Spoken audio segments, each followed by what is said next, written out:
Forget gurus. Forget anyone claiming to be an online business expert without going through the challenges of entrepreneurship themselves. The Real Money, Real Business podcast is here to prove the best insights in online business comes from your fellow online business builders. We dig into stories of entrepreneurs selling their business on the Empire Flippers marketplace so that you can learn how they made their business profitable, how they overcame obstacles, and what lessons they learned in their online journey. If you want to take your business and your knowledge to the next level, you've come to the right podcast. Let's get started. Hey everyone, welcome to another episode of the Real Money, Real Business podcast. My name is Vinny and I'm joined with today's guest, Ted. He's selling his Amazon Associates business on the Empire Flippers marketplace. So welcome to the show, Ted. How are you doing today? Yeah, I'm good, mate. Thank you. Fantastic. I'm really looking forward to talking about your business. Just before we dive in, let me give our listeners just a super brief summary of the listing. Today's business is an Amazon Associates and display advertising business in the technology niche, and it was created in May 2019. The average monthly revenue for the business is $7,713, and it makes an average of $6,591 per month in net profit. And the asset that's included in the sale is the domain and all of the site's contents and files. You can head over to empireflippers.com and search for listing number 51944 to learn more about the business. And if you want to start your due diligence, just remember to unlock the listing first. That's just a very general overview about the business. Let's find a bit more about you. Can you tell me about your background in building or running online businesses before you started this one? Yeah. So what is it now, 2021?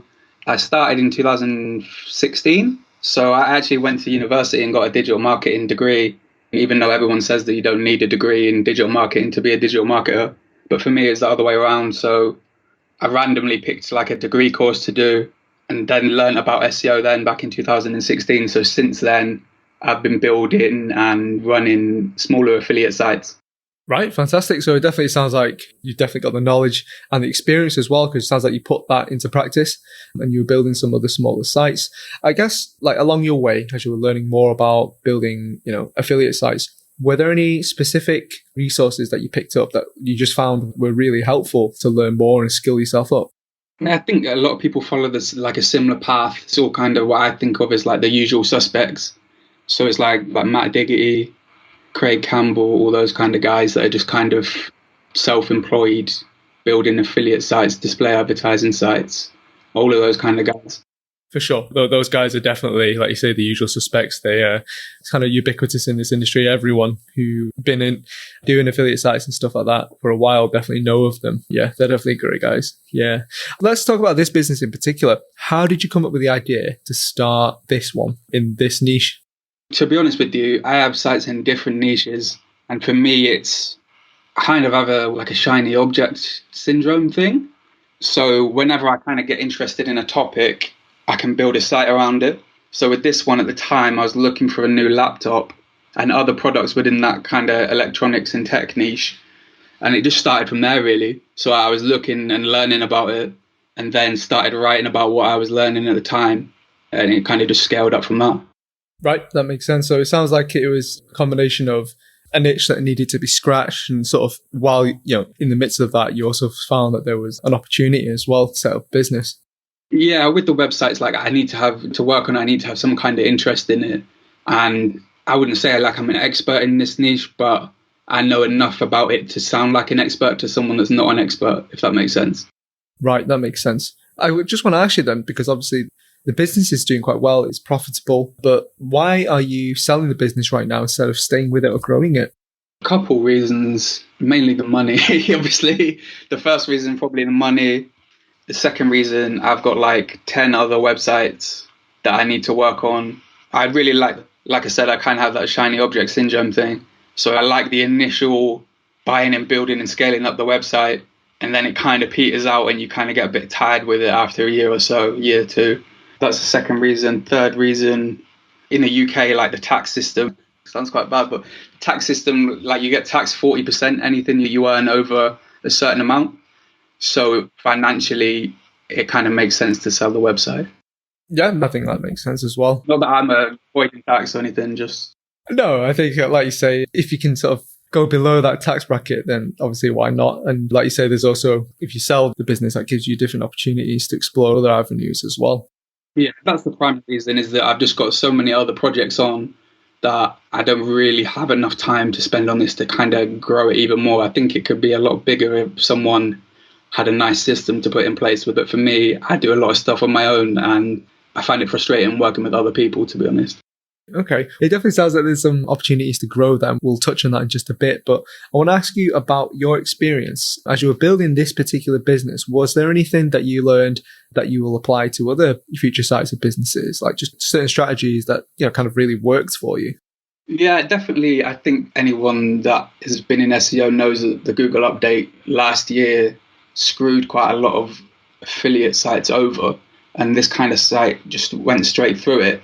I think part of that is having a lot of informational content on the site. I mean, before that I was building the site, I didn't realize how valuable the informational content could be. So I'd say it's around 75 to 25 from informational content to like producty review kind of style stuff. So yeah, the revenue from the display ads is quite a lot, and it's actually more than the affiliate income, which is something that I didn't really anticipate at the start of it. So that's one of the main things. So yeah, focusing more on informational content and actual useful content as opposed to just trying to sell products all the time. Gotcha. So it kind of reminds me of I'm not sure if you've heard of that Gary V concept, the sort of right jab, I think right hook. The idea of that just constantly giving value, and sort of through that, you're not being too promotional, you're not trying to hard sell, and hopefully you build that sort of trust with your audience to eventually. Another thing as well is like, so on the site itself, there's actually quite like a high average time on the site. So the users stay on there like average like 6 minutes or something, compared to other sites that I've had in the past is a lot more. And I think a lot of that is just due to actually writing useful stuff. Whereas I think in the past, or with other sites, or I see other affiliate sites, they're just focused on putting content up and that's it. But with this site, like I get quite a lot of comments on the site from old people or people that need help with tech that they don't know how to do something. So actually helping them is kind of helping yourself, if that makes sense. So that's another thing that I learned as well. That's definitely a great tip. Yeah, if you help your audience more, like you say, it helps you and it helps your business. Like a mutual benefit exchange for both your customers or your users and for yourself. I guess on the other side, Ted, was there anything that you tried that didn't really give you the ROI that you were hoping for? Not really. So I run ads to the website, which is not something that I generally do past an initial stage. So if I put a new website up, I'll run paid ads to it. This one, I've left the paid ads running. And to be honest with you, I could theoretically set to analyze what the ads are doing and changing the click-through rate and stuff like that, or trying to, like CRO, like conversion rate optimization. There's a lot of stuff that I could do with that. I'm not sure it's really worth it with the ads. So I think that with the ads that are running at the moment, they're definitely not losing money. I don't think they're contributing a massive amount to the overall profit. They contribute to the revenue, but I don't think they make a lot of money to the profit of the website. That definitely makes sense, because you touched on paid advertising there. So let's talk about marketing. Like, where does the majority of the traffic come from? Is it mainly organic, or you mentioned about paid as well? Yeah, so like when the site's kind of scaling up, I've run a lot of paid ads to it, just help with the indexing and stuff like that. Then gradually after December, it's kind of scaled down since then. So let's say the last 3 months, it's around 95% organic traffic and 5% paid traffic. So most of the traffic is definitely coming from organic SEO, which is what I've been doing for like the last 5 years. But I actually worked a paid agency for a year as well. So I set up some paid ads with this site. They're really, really simple. I don't know if you've run paid ads or anyone that's listening has run paid ads, but these are like DSA ads. DSA just basically means that you just put the URL in and kind of Google does everything else. So you don't really need any experience to run them. I mean, I haven't really touched them for the last couple months. But yeah, they only make a really small percent of the traffic. Gotcha. So it sounds like in terms of marketing for the business, it pretty much sounds like it more or less handles itself at this point. Yeah, SEO, like as you know, is just kind of grows over time. You kind of need to monitor it. And the paid ads, I check it, I'd say twice a month, just to make sure that anything's drastically changed. I mean, even though you can put budgets on it and stuff, I just check it to be safe anyway, but you don't really even need to check it, to be honest with you. I've not changed anything in the ads account for months. Yeah. So I guess just as an extension of that, can you sort of describe the amount and type of work that you do to maintain the business on like a day-to-day or even a weekly basis? Yeah. So this year, from December, the last couple of months, I spend around 10 hours a week on the site.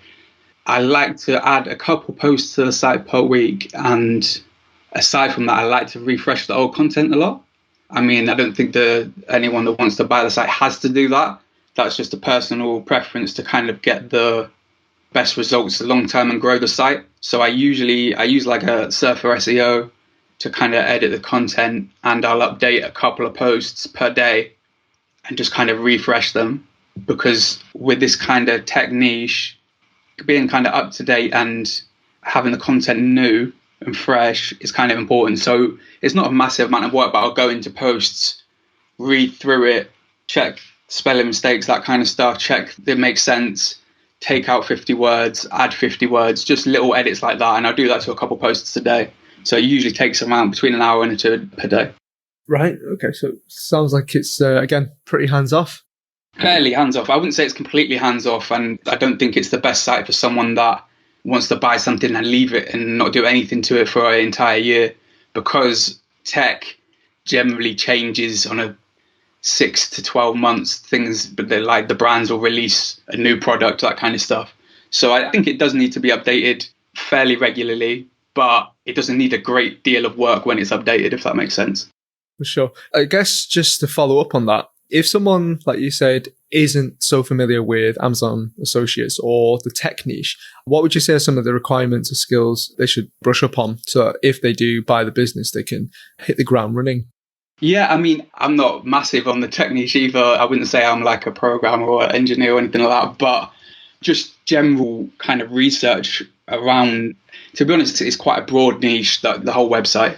But between all of the resources online, you can pretty much find out everything you need to know, everything that's upcoming. Like I'm subscribed to a couple of different email lists for some of the big tech companies and big tech websites, which can help in terms of like, say they release a new product or they change something.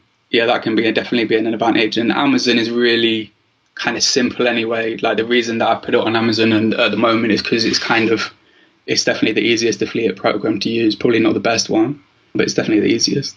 Yeah, makes sense. If you did stay with a business, what are some ways that you would try to grow it? To be honest with you, there's quite a lot to flesh out within the content that's on there at the moment and within the kind of subcategories.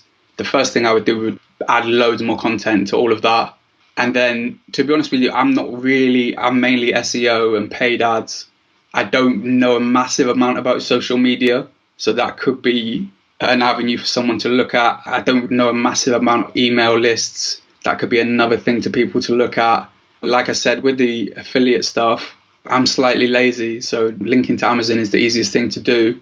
But potentially, if someone wanted to look at other affiliate programs, that would make sense. Oh, and another thing is that, like I said, I'm quite lazy with the conversion rate optimization stuff. So, like for me, it just makes sense to work on another website and do exactly the same thing I've already done, as opposed to testing if the orange button is better than the green button and stuff. But for some people, they love that. Yeah, conversion rate optimization, trying new affiliates, email, social media. I'm not a massive link builder either. So that could be another opportunity for someone if they want to target some keywords within the niche that I think are too difficult to target for me. Usually I go for kind of medium difficulty, but someone could look at more harder difficulty keywords and try and rank them too if they're comfortable with building links. For sure. So it sounds like people with the right CRO chops and manual outreach, link building skills, there's definitely lots of avenues. Anything that's not kind of just general SEO and paid ads, like social media, someone could definitely do that. Like you said, email marketing, CRO would be good. Link building would be great. Yeah, anything like that. And just add a ton more content, to be honest. Yeah, for sure. What would you say are some of the biggest risks with this business that a buyer should be aware of? I try and mitigate them, to be honest with you. So with the main ones, like typically is Amazon and algorithm updates.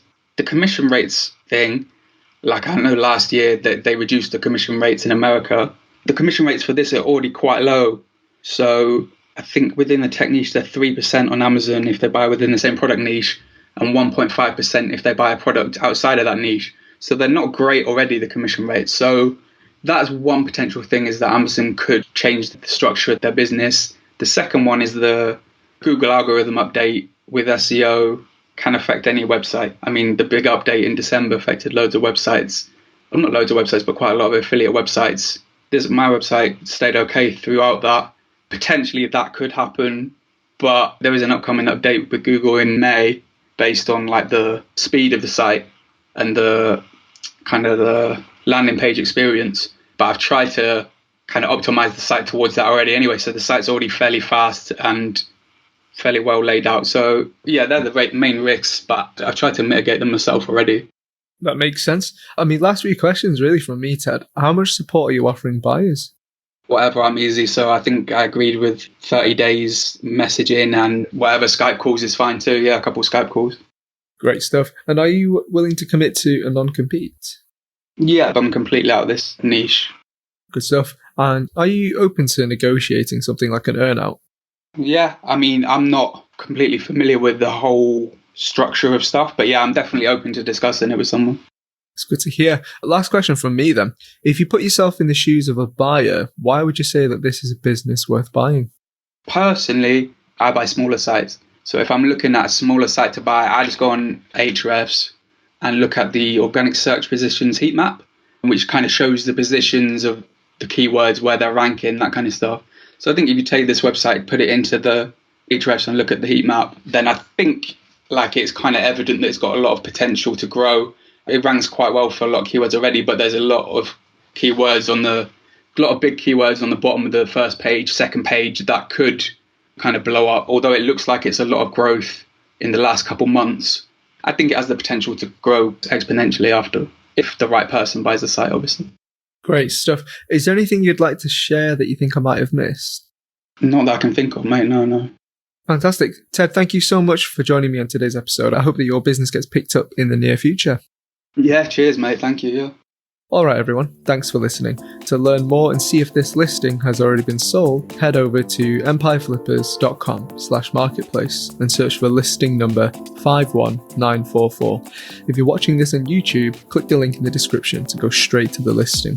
And once you've unlocked the listing, you'll be given everything you need to know about the business. So until next time, enjoy your digital journey.